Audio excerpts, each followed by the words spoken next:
નમસ્તે વિદ્યાર્થી મિત્રો, આજે વાત કરવી છે ધોરણ 10 અને વિષય સામાજિક વિજ્ઞાનના ચેપ્ટર નંબર 9 વન અને વન્યજીવ સંસાધનનું સંપૂર્ણ વિદ્યાર્થી મિત્રો સ્વધ્યાયન પોથી સોલ્યુશન મેળવીશું. એ પહેલાં ચેનલની અંદર પ્રથમ વખત આવ્યા છો તો ચેનલને ખાસ સબસ્ક્રાઈબ કરી દેવી. વિભાગ એના પ્રથમ સાચા જવાબો લખવાના છે. યોગ્ય રીતે જોડકા જોડીને લખીશું. ઈસવીસન 1971 તો આવશે વાઘ પરિયોજના 3 નંબર સાથે જોડીશું. ઈસવીસન 1992 તો આવશે 5 નંબરનું હાથી પરિયોજના. ઘડિયાળ તો આવશે મીઠા પાણીના મગર. લાલ પાંડા તો આવશે પૂર્વ હિમાલયના શીતવનોમાં રહે છે. એક સિંગી ગેડો તો આવશે અસમના દલદલીય ક્ષેત્રો. ખરા ખોટાની વાત કરવામાં આવે તો વિદ્યાર્થી મિત્રો, પહેલો પ્રશ્ન છે જૈવ વિવિધતાની દ્રષ્ટિએ ભારત વિશ્વમાં 12મા સ્થાને છે તો સાચું. ભારતમાં જંગલમાંથી ચિત્તો નષ્ટ થઈ ગયો છે તો એ પણ સાચું. ગુજરાતની નદીઓના જળબિલાડીની પ્રજાતિ આજે લુપ્ત થવાના આરે છે તો એ પણ સાચું છે. અભયારણ્યોની અંદર માનવ પ્રવૃત્તિઓને ચોક્કસ મર્યાદામાં અનુમતિ આપવામાં આવે છે તો સાચું. ભારતની અંદર ગીધની કુલ 6 પ્રજાતિઓ જે છે તે જોવા મળે છે તો ખોટું. ત્યાર પછી આપણે સાચા વિકલ્પ પસંદ કરીને જવાબ લખવાનો છે. રાઇનો વિઝન 2020 એટલે કે 2020ની અંતર્ગત ભારતના ગેડોની જે સંખ્યા હતી એ ગેડાની સંખ્યાઓ કેટલા લઈ જવાનો લક્ષ્યાંક રાખવામાં આવ્યો હતો તો 3000. લોકો આજે પણ બળતણ માટે લાકડા કાપે છે. તેમના લાકડાના વિકલ્પ સ્વરૂપે શાનો ઉપયોગ કરવો જોઈએ તો સાચો જવાબ છે સી. સૌર ઉર્જા અને કુદરતી વાયુનો ઉપયોગ કરવો જોઈએ. ભારતની અંદર પશુ પક્ષીઓની કુલ કેટલી પ્રજાતિઓ છે તો સાચો જવાબ આવશે સી. 86,766. હું વ્યક્તિગત માલિકીની જંગલ છું તો આવશે ખાનગી જંગલ. જંગલ કપાય છે ત્યારે વાતાવરણની મારી માત્રા વધે છે તો કાર્બન ડાયોક્સાઇડ. હું સામાન્ય અર્થમાં વૃક્ષો, ઝાંખરા કે ઘાસનો સમુચય છું તો આવશે જંગલ. હું દક્ષિણ ગીચ વર્ષાવનોની અંદર જોવા મળતા સાપને જે છે તે પ્રજાતિ છું તો કિંગ કોબ્રા. હું એવો દેશ છું જ્યાં વાઘ અને સિંહ બંને જોવા મળે છે તો આપણો દેશ આવશે ભારત. 15 થી લઈને 35 શબ્દોની અંદર જવાબ આપવાનો છે. અનામત અને સંરક્ષિત જંગલો વિશેની માહિતી આપો. તો અનામત જંગલો એટલે એવા જંગલો કે જ્યાં લાકડા કાપવા, પશુ ચરાવવા કે અન્ય કોઈ પણ પ્રવૃત્તિ કરવા માટે સંપૂર્ણ પ્રતિબંધ હોય છે અને આ જંગલોનું સંરક્ષણ સરકાર દ્વારા કડક નિયમો હેઠળ કરવામાં આવતું હોય છે. સંરક્ષિત જંગલો તો આ જંગલોની અંદર સ્થાનિક લોકો માટે લાકડા વીણવા, પશુ ચરાવવા જેવી કેટલીક મર્યાદિત પ્રવૃત્તિઓની છૂટ હોય છે, પરંતુ તેના મુખ્ય ઉદ્દેશ્ય જંગલ અને વન્યજીવોનું સંરક્ષણ કરવાનું હોય છે. હાથી પરિયોજના ટૂંકમાં સમજાવો તો હાથી પરિયોજના, આ પરિયોજના ઈસવીસન 1992ની અંદર શરૂ કરવામાં આવી હતી, જેનો મુખ્ય ઉદ્દેશ્ય ભારતમાં હાથીઓ અને તેમના નિવાસસ્થાનનું સંરક્ષણ કરવાનો છે. આ યોજના હેઠળ હાથીઓના રક્ષણ, તેમના માર્ગોનું સંરક્ષણ અને માનવ હાથી સંઘર્ષ ઘટાડવા માટેના પગલાં લેવાય છે. પ્રાણીઓનો શિકાર કયા કારણસર થાય છે તો કારણો આવશે કે પ્રાણીઓનો શિકાર મુખ્યત્વે તેમના ચામડા, દાંત, શિંગડા, હાડકાં અને માંસ મેળવવા માટે થાય છે. આ ઉપરાંત કેટલાક પ્રાણીઓનો શિકાર શોખ માટે અથવા તો દવાઓ બનાવવા માટે પણ કરવામાં આવે છે. આ ગેરકાયદેસર પ્રવૃત્તિઓ વન્ય જીવન માટે મોટો ખતરો છે. મનોરંજન કે શોખ માટે કેટલાક લોકો શિકારને રમત કે શોખ તરીકે કરે છે. ખેતીના પાકને નુકસાનથી બચાવવા કેટલાક કિસ્સાઓની અંદર ખેડૂતો પાકને નુકસાન પહોંચાડતા પ્રાણીઓ જે છે તેમનો શિકાર કરે છે.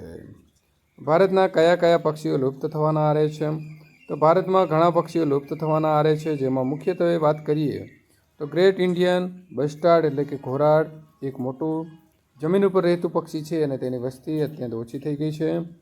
પિંક હેડેડ ડફ તો વિદ્યાર્થી મિત્રો ગુલાબી માથાવાળી જે બતક છે તેની વાત કરી છે. આ બતક લુપ્ત જાહેર કરવામાં આવી છે, જો કે કેટલાક અહેવાલ મુજબ તે હજુ પણ અસ્તિત્વમાં હોઈ શકે છે. જંગલી ઉલ્લુ તો ફોરેસ્ટ આઉલેટ તો આ દુર્લભ ઉલ્લુપની પ્રજાતિ લુપ્ત પ્રાય છે. હિમાલયન ક્વેઇલ તો હિમાલયના તેતર, આ પક્ષી પણ લાંબા સમયથી જોવા મળ્યા નથી, તે લુપ્ત પ્રાય ગણવામાં આવે છે. ગીધની કેટલીક પ્રજાતિઓ તો દવામાં વપરાતા ડાયક્લોફેનાકના કારણે ગીધની વસ્તીમાં ભારે મોટો ઘટાડો થયો છે. વિભાગ સી નિર્વનીકરણની અસરો જે છે તમારે લખવાની છે તો વિદ્યાર્થી મિત્રો આ પ્રકારે આપણો જવાબ આવશે. ત્યાર પછી ભારતના રાષ્ટ્રીય જે પ્રાણી છે તેને બચાવવા માટે શરૂ કરેલી યોજનાઓ તો ભારતનું રાષ્ટ્રીય પ્રાણી વાઘ છે. વાઘને બચાવવા માટે ભારતમાં પ્રોજેક્ટ ટાઈગર ઈસવીસન 71-72માં શરૂ કરવામાં આવ્યું હતું. તેનો હેતુ હતો કે આ યોજનાનો મુખ્ય હેતુ વાઘની ઘટતી જતી વસ્તીને અટકાવવા અને તેમને કુદરતી નિવાસસ્થાનનું રક્ષણ કરવાનો. કાર્યક્રમો: આ યોજના હેઠળ વાઘ અભયારણ્યો અને રાષ્ટ્રીય ઉદ્યાનોની સ્થાપના કરવામાં આવી છે, જ્યાં વાઘને સુરક્ષિત વાતાવરણ પૂરું પાડવામાં આવે છે. શિકાર ઉપર પણ પ્રતિબંધ મૂકવામાં આવ્યો છે અને વાઘ સંરક્ષણ માટે જાગૃતિ કાર્યક્રમ ચલાવવામાં આવે છે. રાષ્ટ્રીય ઉદ્યાન એટલે શું? ટૂંકમાં માહિતી આપો. તો રાષ્ટ્રીય ઉદ્યાન એ સરકાર દ્વારા સંરક્ષિત કરવાનો આવેલો એવો વિસ્તાર છે કે જ્યાં વન્યજીવો અને કુદરતી નિવાસસ્થાનોનું સંરક્ષણ કરવામાં આવે છે. હેતુની વાત કરીએ તો રાષ્ટ્રીય ઉદ્યાનનો મુખ્ય હેતુ જૈવ વિવિધતાનું સંરક્ષણ, વનસ્પતિ અને પ્રાણી સૃષ્ટિનું જતન અને પર્યાવરણીય સંતુલન જે છે તે જાળવવાનો છે.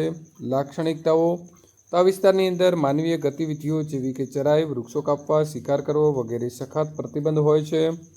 અહીં પર્યટન અને શૈક્ષણિક પ્રવૃત્તિઓ નિયંત્રિત થઈ શકે છે. ભારતની અંદર ગીર રાષ્ટ્રીય ઉદ્યાન, કાન્હા રાષ્ટ્રીય ઉદ્યાન વગેરે જાણીતા છે. અભયારણ્ય અને રાષ્ટ્રીય ઉદ્યાન વચ્ચેનો તફાવત લખીશું. તો અભયારણ્ય એટલે ચોક્કસ વન્યજીવ પ્રજાતિઓ સંરક્ષણ માટે સ્થાપિત કરવામાં આવે છે. રાષ્ટ્રીય ઉદ્યાન એ સમગ્ર ઇકોસિસ્ટમ અને તેમાં રહેતા વન્યજીવો, વનસ્પતિ અને કુદરતી સૌંદર્યના સંરક્ષણ માટે સ્થાપિત કરવામાં આવે છે. અભયારણ્ય અહીં માનવીય પ્રવૃત્તિઓ જેવી કે ચરાઈ, વૃક્ષો કાપવા, વન્ય પેદાશ એકત્રિત કરવી વગેરે પર નિયંત્રિત રીતે મંજૂરી આપવામાં આવી શકે છે અને જો તે વન્યજીવોને નુકસાન ન પહોંચાડે. તો અહીં માનવીય ગતિવિધિઓ જેવી કે ચરાઈ, વૃક્ષો કાપવા, શિકાર કરવો વગેરે ઉપર સખત પ્રતિબંધ હોય છે.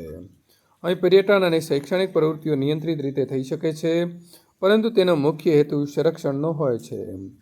પર્યટન અને શૈક્ષણિક પ્રવૃત્તિઓ પર નિયંત્રિત થઈ શકે છે. તો ઉદાહરણ આપ્યું છે નળ સરોવર પક્ષી અભયારણ્ય.